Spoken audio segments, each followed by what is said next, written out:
আসসালামু আলাইকুম ওয়া রাহমাতুল্লাহি ওয়া বারাকাতুহু। আলহামদুলিল্লাহি রাব্বিল আলামিন ওয়াসসালাতু ওয়াসসালামু আলা সাইয়্যিদিল আম্বিয়া ওয়াল মুরসালিন ওয়া আলা আলিহি ওয়া আসহাবিহি আজমাইন। সুপ্রিয় দর্শক শ্রোতা, সকলকে আন্তরিক প্রীতি ও শুভেচ্ছা জানিয়ে শুরু করছি আজকের অনুষ্ঠান। আজ অতিথি হিসেবে আমরা আমন্ত্রণ জানিয়েছি একজন বিশিষ্ট ইসলামী চিন্তাবিদকে। আজ আমাদের সাথে আছেন বাইতুশ শরফ ইসলামী গবেষণা কেন্দ্রের সম্মানিত পরিচালক, বিশিষ্ট ইসলামী চিন্তাবিদ ডক্টর মোহাম্মদ ঈসা শাহেদী। আসসালামু আলাইকুম ওয়া রাহমাতুল্লাহি ওয়া বারাকাতুহু। ওয়ালাইকুম আসসালাম ওয়া রাহমাতুল্লাহি ওয়া বারাকাতুহু। মোহতারাম, কেমন আছেন? আলহামদুলিল্লাহ, জি ভালো আছি, আল্লাহর শুকর। দর্শক, আজ আমরা যে বিষয়টি নিয়ে কথা বলবো সেটা হচ্ছে নবী প্রেম। চমৎকার একটি বিষয়, নবী প্রেম। আসলে এই পৃথিবীতে আকাশের নিচে জমিনের উপরে বিশ্ব নবীর মতো এত সুমহান, সুউচ্চ, সুবিশাল, ভালো চরিত্রের অধিকারী পৃথিবীতে আর কেউ নেই। এজন্যে সাহাবায়ে কেরাম নবীকে, তার আদর্শকে মানতেন এবং তিনি যখন কথা বলতেন হৃদয়ের কোমল ভূমিতে ইমানের হরফে, নূরের হরফে, ইমানের কালি দিয়ে সেটা খোদাই করে লিখে রাখত। নবী সাল্লাল্লাহু আলাইহি সাল্লাম যখন বক্তব্য দিতেন তখন এমনভাবে তার বক্তব্য হৃদয়ঙ্গম করতেন, মনে হতো যেন একটি পাখি মাথায় বসে আছে, একটু নড়াচড়া করলে পাখিটা সরে যাবে, উড়ে যাবে। এই জন্য একটা শব্দ ছুটে না যায়, সেজন্য গভীরভাবে নবীজির কথা শুনতেন। এবং যখন কথা বলতেন নবীজি, মনে হতো যেন একটি মুক্তার মালা ছিঁড়ে গেছে এবং একটি একটি মুক্তার দানা ঝরে পড়ছে। সংক্ষিপ্তও ছিল না, লম্বাও ছিল না, ছিল সমৃদ্ধ তার বক্তব্য। সাহাবায়ে কেরাম সারা জীবন নবীজিকে ভালোবেসেছেন, উৎসর্গ করেছেন জীবন, সম্পদ, সম্মান। রাসূল সাল্লাল্লাহু আলাইহি ওয়াসাল্লামের প্রতি ঘনিষ্ঠ সাহাবী ছিলেন হযরত আলী রাদিয়াল্লাহু তাআলা আনহু। তিনি ছিলেন রাসূলের প্রেমে মুগ্ধ, আত্মহারা। রাসূলকে সাহায্যের অভিপ্রায়ে তিনি একাধিকবার নিজ জীবনকে মৃত্যুর দিকে ঠেলে দিয়েছেন। হিজরতের সময় অধিকাংশ মুসলমান মক্কা ছেড়ে মদিনা চলে গেছেন। রাসূল সাল্লাল্লাহু আলাইহি ওয়াসাল্লাম তখনও আল্লাহর হুকুমের প্রতীক্ষায় আছেন। এদিকে মক্কার ইসলাম বিরোধীরা, কুরাইশরা সিদ্ধান্ত নিয়েছে রাসূলকে চিরতরে সরিয়ে দেবেন। আল্লাহ পাক জিবরাইলের মারফত এ খবর নবীকে জানিয়ে দেন। তিনি মদিনায় হিজরতের অনুমতি লাভ করেন। তার হিজরতের সংবাদ যদি কাফেররা জানতে পারে তবে তারা তার পিছু নিবে। তাই কাফেরদের যাতে সন্দেহ না হয় সেজন্য রাসূল সাল্লাল্লাহু আলাইহি ওয়াসাল্লামের বিছানায় কারো রাত্রি যাপন করা প্রয়োজন, যাতে সে সময়ের মধ্যে তিনি শত্রুর নাগালের বাইরে চলে যেতে পারে। রাসূল সাল্লাল্লাহু আলাইহি ওয়াসাল্লামের বিছানায় মৃত্যুর ঝুঁকি নিয়ে ঘুমানোর দুঃসাহসিক কাজটি করেছিলেন হযরত আলী রাদিয়াল্লাহু তাআলা আনহু। যেই চাদরটি রাসূল সাল্লাল্লাহু আলাইহি ওয়াসাল্লাম গায়ে দিয়ে ঘুমাতেন, সেই সবুজ রঙের চাদরটি গায়ে জড়িয়ে হযরত আলী রাদিয়াল্লাহু তাআলা আনহু বিছানায় শুয়েছিলেন। আমরা জানি এই ঘটনা। আর রাসূল সাল্লাল্লাহু আলাইহি ওয়াসাল্লাম এর ঘরের দরজার কাছেই ছিল তলোয়ার শানিত শত্রু কুরাইশ যুবকদের ভয়ঙ্কর দল। তারা সমগ্র সশস্ত্র অবস্থায় সুযোগের প্রতীক্ষায় ছিল। রাসূল সাল্লাল্লাহু আলাইহি ওয়াসাল্লাম ঘর থেকে বের হওয়ার সময় এক মুঠো মাটি কুরাইশদের যুবকদের উদ্দেশ্যে ছুড়ে দেন। ফলে আল্লাহ তাআলা অপেক্ষমান কুরাইশদের দলের দৃষ্টিশক্তি আচ্ছন্ন করে দিলেন। তারা নবীজিকে দেখতে পেলেন না। নবীজি সাল্লাল্লাহু আলাইহি ওয়াসাল্লামের বিছানায় ঘুমালেন হযরত আলী। নবীজি মদিনায় হিজরত করলেন। খন্দকের যুদ্ধে শালা পর্বতের এক উপত্যকায় রাসূল সাল্লাল্লাহু আলাইহি ওয়াসাল্লামের জন্য একটি তাঁবু নির্মাণ করা হয়। এক হিম ঠান্ডা রাতে চাদর মুড়ি দিয়ে নবীজি সাল্লাল্লাহু আলাইহি ওয়াসাল্লাম একাকী শুয়েছিলেন। হঠাৎ তাঁবুর মধ্যে অস্ত্রের ঝনঝনি শুনতে পেলেন। জিজ্ঞেস করলেন, কে? উত্তর পেলেন, সাদ আবি ওয়াক্কাসের পুত্র। কি জন্য এসেছো? সাদ বললেন, সাদের হাজার জীবন অপেক্ষায় আল্লাহর রাসূল হচ্ছে তার প্রিয়তম। এই অন্ধকার হিম ঠান্ডা রাতে আপনার ব্যাপারে আমার ভয় হলো, তাই আপনার জন্য হাজির হয়েছি। নবীজি সাল্লাল্লাহু আলাইহি ওয়াসাল্লামের জীবন এবং ভালোবাসার তুলনায় কনকনে ঠান্ডা এবং নিজ জীবনকে তুচ্ছ করেছিলেন সাহাবী সাদ। আমরা রাসূল সাল্লাল্লাহু আলাইহি ওয়াসাল্লামকে যে ভালোবাসতেন সাহাবীরা, তার অনেক নিদর্শন আমরা দেখতে পাই। যেমন হিজরির ৩য় সনে মক্কা কুরাইশদের সাথে সংগঠিত হয় উহুদের যুদ্ধ। এই যুদ্ধে জয়ের দ্বার প্রান্তে পৌঁছেও তীরন্দাজ বাহিনীর ভুলের কারণে মুসলিম বাহিনী বিপর্যয়ের সম্মুখীন হয়। এ সময় মুষ্টিমেয় কয়েকজন সৈনিক নবী সাল্লাল্লাহু আলাইহি ওয়াসাল্লামকে ঘিরে প্রতিরোধ সৃষ্টি করেন। হযরত আম্মার বিন ইয়াসির শহীদ হন। কাতাদা বিন নুমায়নের চোখে কাফিরদের নিক্ষিপ্ত তীর লাগলে চক্ষু কোঠর থেকে মণি চোখের কোঠর থেকে মণি বের হয়ে তার গণ্ডের উপর ঝুলতে থাকে। হযরত আবু দাজানা রাসূল সাল্লাল্লাহু আলাইহি সাল্লামের দিকে মুখ করে তার পুরো দেহটি ঢাল বানিয়ে নেন। রাসূল সাল্লাল্লাহু আলাইহি সাল্লাম নবীজির শরীরে কোনো আঘাত যেন না লাগে। এই অবস্থায় সাহাবী আবু দাজানা আহত হন এবং রক্তাক্ত হন। তখন মুসলমানদের মধ্যে হযরত সাদ বিন আবি ওয়াক্কাস অত্যন্ত সাহসিকতার সঙ্গে তীর ছুড়লেন, আর হযরত তালহা ইবনে ওবাইদুল্লাহ রাদিয়াল্লাহু তাআলা আনহু এর হাতে তলোয়ার এবং অন্য হাতে বর্শা নিয়ে কাফেরদের উপর প্রচণ্ড আক্রমণ চালায়। যুদ্ধের এক পর্যায়ে আনসারদের 12 জন এবং মুজাহিদদের মধ্যে হযরত তালহা রাদিয়াল্লাহু তাআলা ছাড়া আর সকলে রাসূল সাল্লাল্লাহু আলাইহি সাল্লাম থেকে বিচ্ছিন্ন হয়ে পড়েন। রাসূল সাল্লাল্লাহু আলাইহি সাল্লাম পাহাড়ের একটি চূড়ায় উঠলেন। তখন এমন সময় একদল সৈন্য তাকে ঘিরে ফেললেন। নবীজি সাল্লাল্লাহু আলাইহি সাল্লাম ইরশাদ করলেন, কে আছো হে হামলাকারীদের আমার কাছ থেকে হটিয়ে দিবে, যে হামলাকারীদের হটিয়ে দিতে পারে। হযরত তালহা এগিয়ে এলেন, রাসূল সাল্লাল্লাহু আলাইহি সাল্লাম তাকে বারণ করলেন। তখন আনসারীদের একজন এগিয়ে আসলেন, তিনি কাফেরদের সাথে লড়াই করে শহীদ হন। আরও একজন আনসারী এগিয়ে আসলে রাসূল সাল্লাল্লাহু আলাইহি সাল্লামের জীবন রক্ষা করতে তিনিও শহীদ হলেন। এভাবে একে একে সকল আনসার রাসূল সাল্লাল্লাহু আলাইহি সাল্লামের প্রাণ রক্ষার্থে অবলীলায় শাহাদাত বরণ করেন। অবশেষে হযরত তালহা রাদিয়াল্লাহু তাআলা আনহু এগিয়ে আসলে তিনি আক্রমণ চালাচ্ছিলেন। তা সত্ত্বেও রাসূল সাল্লাল্লাহু আলাইহি সাল্লাম আহত হলেন, তার পবিত্র দান মোবারক শহীদ হলো, তিনি রক্তে রঞ্জিত হলেন। এবং এই অবস্থায় হযরত তালহা রাদিয়াল্লাহু তাআলা একবার মুশরিকদের উপর আক্রমণ চালিয়ে তাদের একটু দূরে তাড়িয়ে দেয়।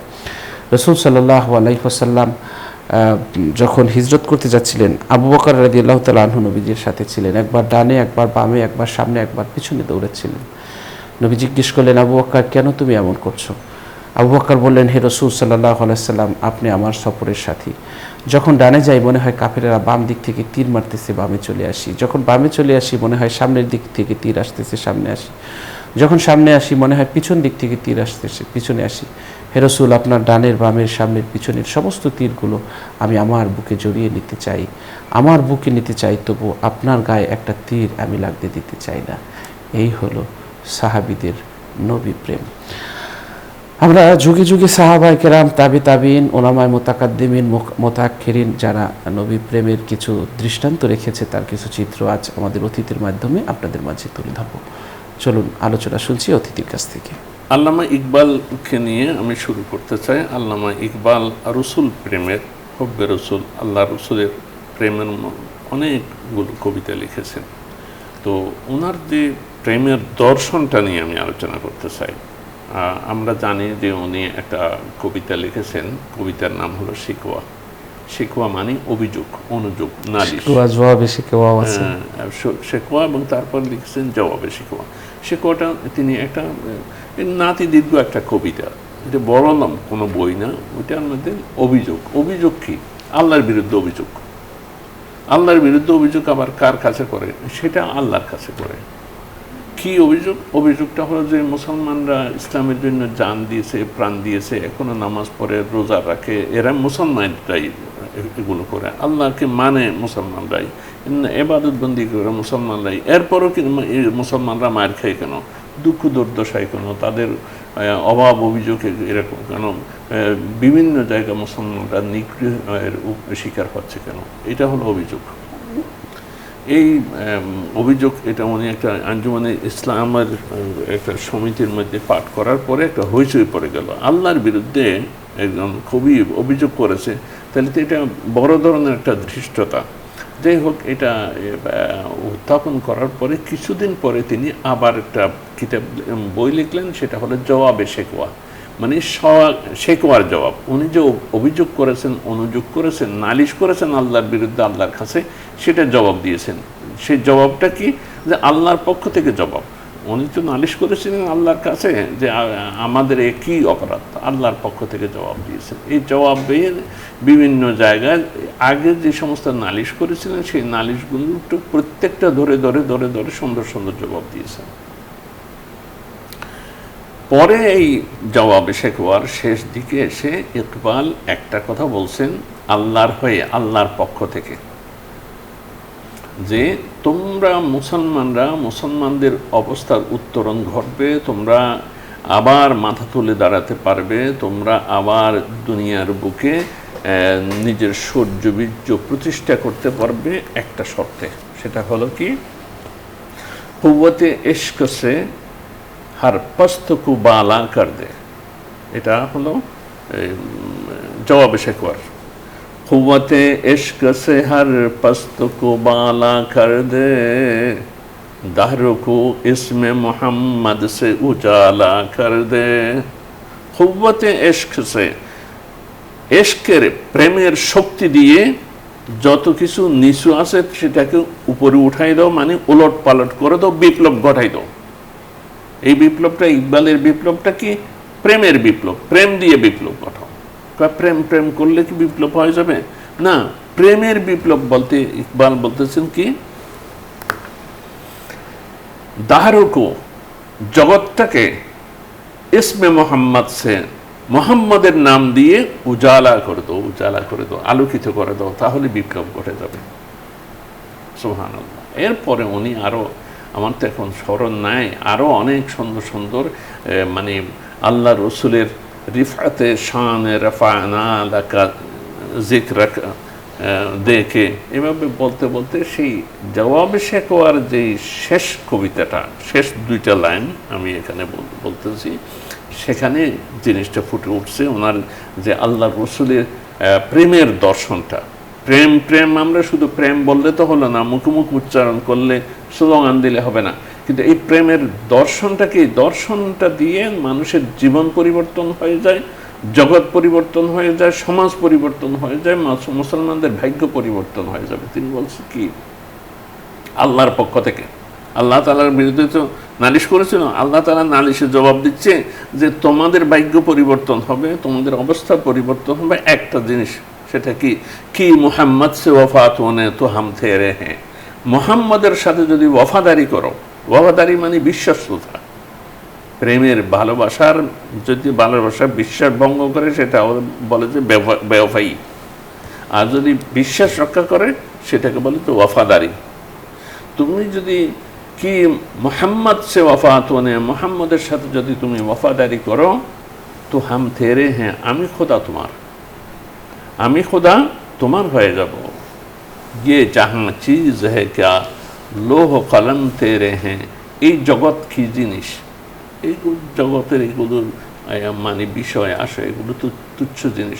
লৌহ কলম, যে লোহের মধ্যে আল্লাহ তাআলা তকদির লিখে রাখেন, জগতে কি হবে, ভবিষ্যতে কি হবে, হচ্ছে সব যেখানে লেখা আছে, এবং যে কলম দিয়ে তিনি লেখেন, সেই কলম আর লৌহ পর্যন্ত তোমার হয়ে যাবে। এটা ইকবালের কথা। এবং ইকবালের কবিতা হলে কি হবে, সারা মুসলিম জাহানের যত দার্শনিক, বিজ্ঞানী, আলেম, ওলামা সবাই ইকবালের এই দুইটা লাইনকে সাপোর্ট করেছে।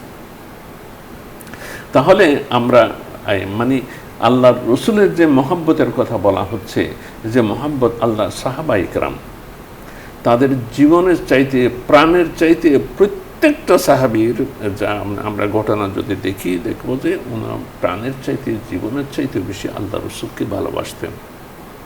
নজরুলের কথাটা সেখানে এসে যায়। নজরুল কি বলছেন? নজরুল আমাদের প্রিয় প্রাণের কবি কাজী নজরুল ইসলাম, জাতীয় কবি। তিনি হুজুর আকরাম সাল্লাল্লাহু আলাইহি ওয়াসাল্লামের ওয়াফাত দিবস 12ই রবিউল আউয়াল উপলক্ষে দুইটি কবিতা লিখেছেন। একটা কবিতা যে মানে ফাতিহা ইয়াজদাহুম। ইয়াজদাহুম মানে কি? ইয়াজদাহুম এটা ফার্সি শব্দ, দাহুম 10, ইয়াজদাহুম ইয়াজদাহুম মানে হলো 11, দাওয়াজদাহুম মানে 12। ইয়াজদাহুম আমাদের এখানে পালিত হয় ফাতিহা ইয়াজদাহুম মানে বরফ সাহেবের ফাতিহা হিসেবে। তিনি 11 রবিউল আউয়াল তিনি ইন্তেকাল করেছেন। এই জন্য 12 রবিউল আউয়াল হলো আল্লাহর নবী দুনিয়াতে এসেছিলেন এবং দুনিয়া থেকে চলেও গেছেন সেই দিনই। তো ফাতিহা দাওয়াজদাহুম মানে 12 ফাতিহা। উনি ওই কবিতার শিরোনাম দিয়েছেন নজরুলের কবিতা। তিনি দুইটা লাইন আমি শুধু পড়ব। সেখানে এই যে জীবন দর্শন কাকে বলে, নজরুলকে তো আমরা হালকা মেজাজের কবি মনে করি, কিন্তু তার ভিতর যে কি দার্শনিক কি চিন্তা ছিল, মানে এটা অবাক লাগে। নাই তাজ তাই লাজ, তার মানে কি?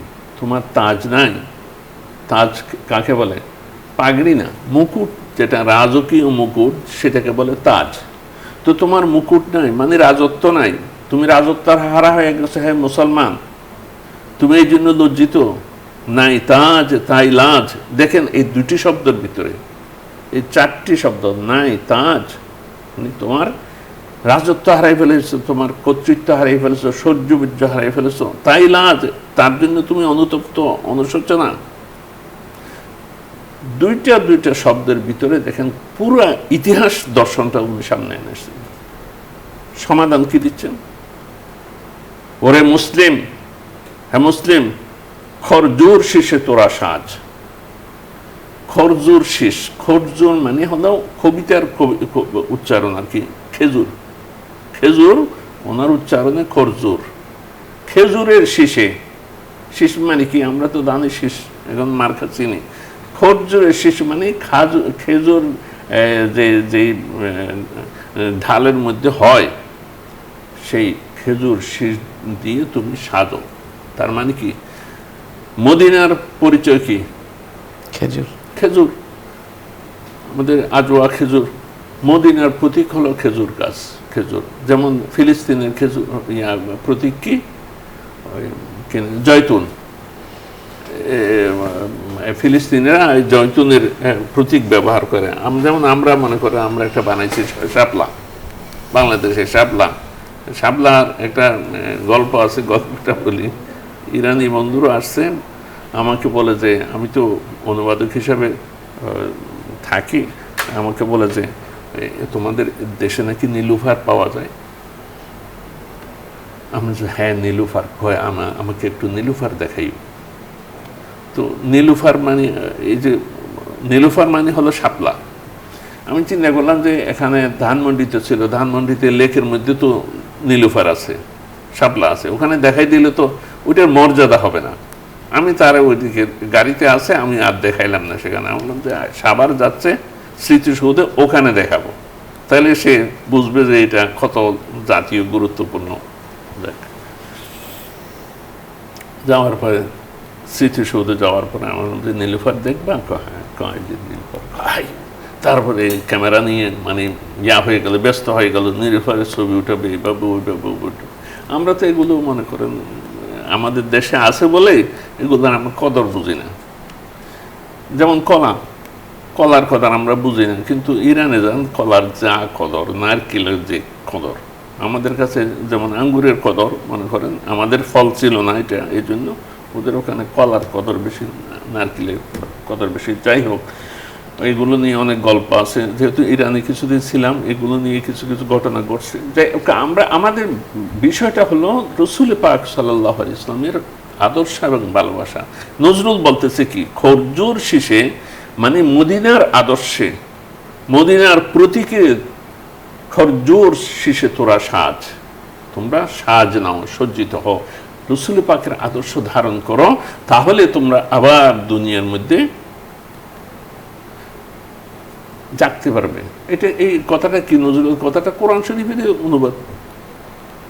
বিসমিল্লাহির রহমানির রহিম, কুল ইন কুনতুম তুহিব্বুনাল্লাহ ফাত্তাবিউনি ইউহিব্বুকুমুল্লাহ। হে রাসূল, আপনি তাদেরকে বলে দেন, তোমরা যদি ইন কুনতুম তুহিব্বুনাল্লাহ, তোমরা যদি আল্লাহকে ভালোবাসো, আল্লাহকে ভালোবাসার দাবি করো, আল্লাহর ভালোবাসার দাবি করো, তাহলে একটা পথ আছে আল্লাহর ভালোবাসা পাওয়ার জন্য। সেটা হলো কি?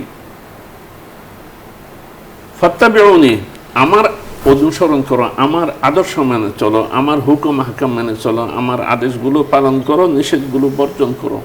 যে খরজুর শেষে তোরা সাজ, নজরুলের যে কবিরা অসাধারণ কবি, যারা প্রকৃত কবি, তারা এক একটা শব্দ, এক একটা বাক্যের মধ্যে পুরো ইতিহাস, পুরো জীবন দর্শন প্রতিফলিত হয়। এই দুইটা লাইনের মধ্যে তো আমি মানে হারিয়ে যাই যখন চিন্তা করি সেটার মধ্যে। ইউহিব্বুকুমুল্লাহ, আল্লাহ তাআলা তোমাদেরকে ভালোবাসবেন। এই কাছেই আল্লাহ রসুলের মহব্বতটা হলো আমাদের জীবনের জন্য, আমাদের ঈমানের জন্য, আমাদের ইসলামের জন্য, আমরা আমাদের দুনিয়া আখিরাতের জন্য আমাদের সম্বল হলো আল্লাহ রসুলের মহব্বত। হাদিস শরীফে আছে, বুখারী শরীফে আমরা মুসলমানরা আমরা মনে করি যে আল্লাহর কালাম কোরআন মজিদের পরে সবচেয়ে গুরুত্বপূর্ণ হাদিস হলো বুখারী শরীফ। বুখারী শরীফের যে রিওয়ায়াতটি আছে আমরা সবাই জানি, প্রায় সময় আলোচনা করি, সেটা হলো লা ইউমিনু আহাদুকুম হাত্তা আকুনা হাব্বা ইলাইহি মিন ওয়ালিদিহি ওয়া ওয়ালাদিহি ওয়ান নাসি আজমাইন। তোমাদের মধ্যে কেউ মুমিন হবে না, মুমিন হতে পারবে না যতক্ষণ পর্যন্ত আকুনা আহাব্বা ইলাইহি, আমি মুহাম্মদ সাল্লাল্লাহু আলাইহি ওয়াসাল্লাম তোমাদের কাছে তোমাদের মিন ওয়ালিদিহি, নিজের পিতা মাতার চাইতে, মিন ওয়ালাদিহি, সন্তান সন্ততির চাইতে, ওয়া মিন ওয়ালিদিহি, পিতা মাতার চাইতে, ওয়ান নাস আজমাইন, এবং দুনিয়ার সমস্ত মানুষের চাইতে বেশি প্রিয় মোহাম্মতের প্রিয়ভাজন যতক্ষণ আমি মোহাম্মদ না হব ততক্ষণ তোমরা ইমানদার হবে না। হাদিসের ভাষা তো এটা, কিন্তু এইটা এখানে দেখে মনে করেন এখন মুহাদ্দিসিনগণ দেখতেছেন যে অনেক বড় ধরনের একটা বিপর্যয় সৃষ্টি হয়ে যাবে, সামাজিক বিপর্যয়। কি, সবাই তো নিজের সন্তানকে বেশি আদর করে, মা বাবাকে আদর করে, রাসূলের ভালোবাসা ওইটাকে অতখানি উপলব্ধি করে না, যারা করে করে অধিকাংশ।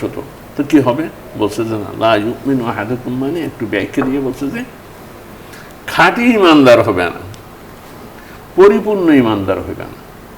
তাহলে আমরা এখান থেকে কি পাইলাম, মোটামুটি যে আল্লাহ, যদি আমরা সত্যিকার ইমানদার হতে চাই, রাসূলের ভালোবাসা আমাদের অন্তরে থাকতে হবে। কীরকম, কি পর্যায়ের ভালোবাসা, যে এই ভালোবাসা হতে হবে আমি যে আমার মা বাবাকে ভালোবাসি তার চাইতে বেশি, আমি আমার ছেলে সন্তানকে, নাতি নাতনিকে ভালোবাসি তার চাইতেও বেশি, এবং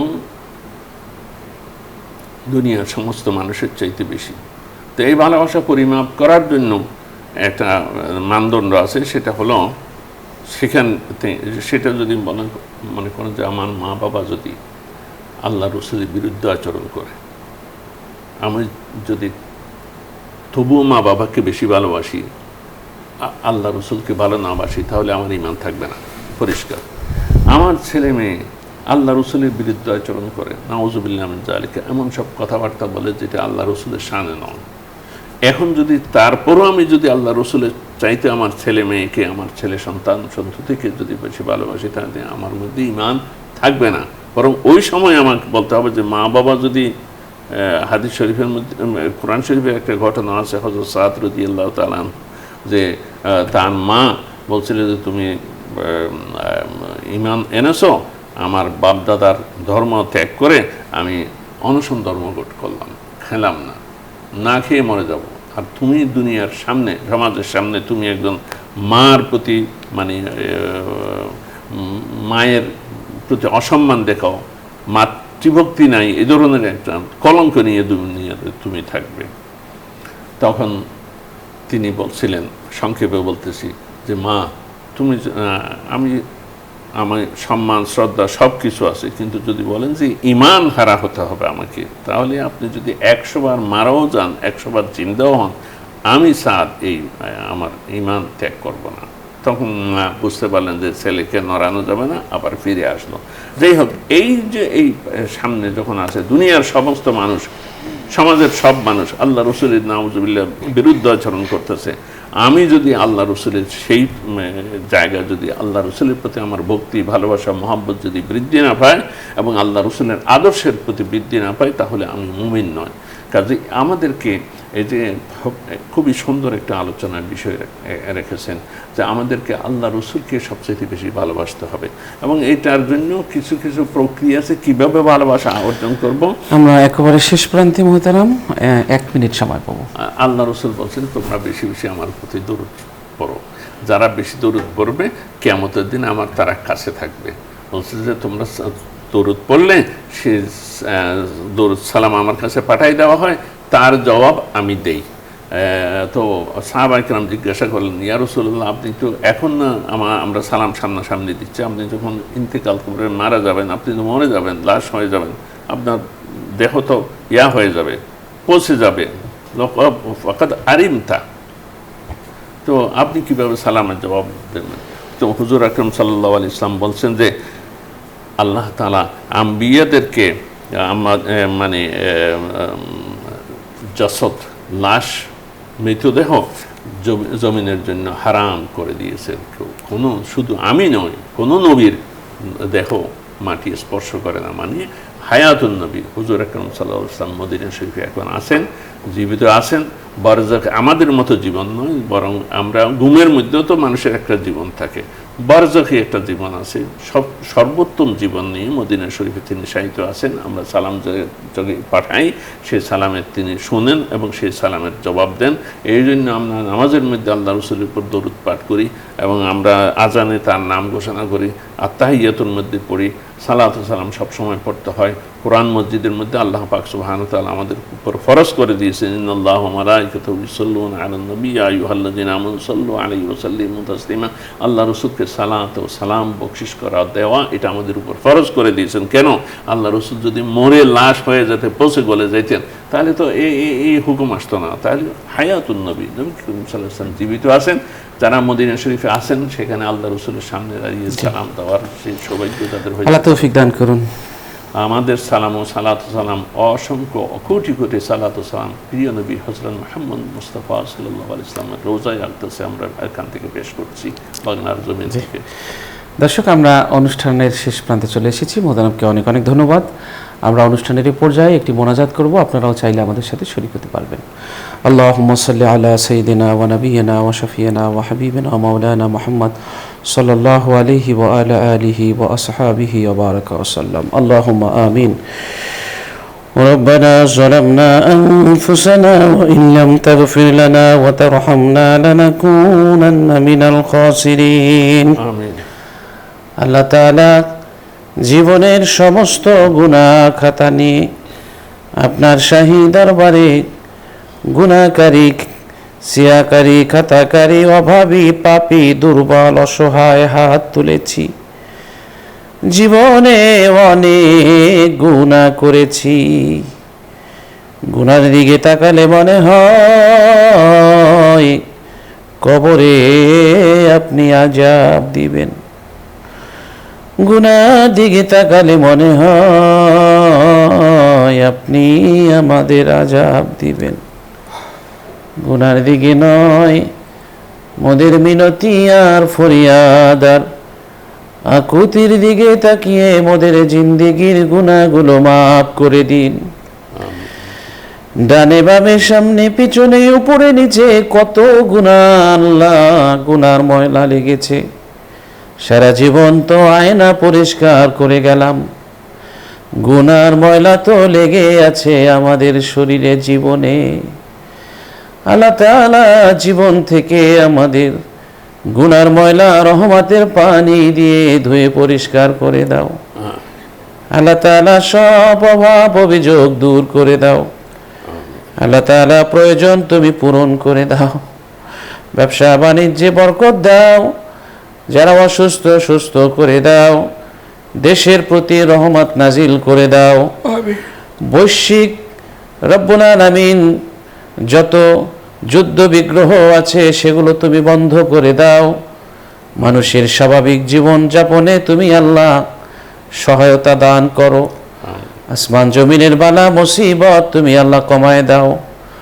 বালা মুসিবতের তীব্রতা ভেঙে দাও। তুমি সব জুলুম, শোষণ, নৈতিক সাংস্কৃতিক অবক্ষয় থেকে আমাদেরকে হেফাজত করো। আমিন। নবী প্রেমের আলোচনা হয়েছে, নবী প্রেম আমাদের জীবনে ধারণ করার তৌফিক দাও। নবীর শানে বারবার দৈনিক দুরূদ ও সালাম পাঠানোর তৌফিক দাও। স্বপ্ন যোগে নবী পাককে দেখার সৌভাগ্য করে দাও। আমিন। কিয়ামতের দিন মহাবিচার দিবসে নবীজির সুপারিশ আমাদের নসিব করে দাও। রব্বিরহামহুমা কামা রব্বায়ানি সগীরা। সুবহান রাব্বিকা রব্বিল ইজ্জাতি আম্মা ইয়াসিফুন ওয়া সালামুন আলাল মুরসালিন ওয়ালহামদুলিল্লাহি রাব্বিল আলামিন। আমিন আমিন। দর্শক, দীর্ঘ সময় আমাদের সাথে যারা থেকেছেন সকলকে অনেক অনেক ধন্যবাদ। আল্লাহ হাফেজ। আসসালামু আলাইকুম ওয়া রাহমাতুল্লাহি ওয়া বারাকাতুহু।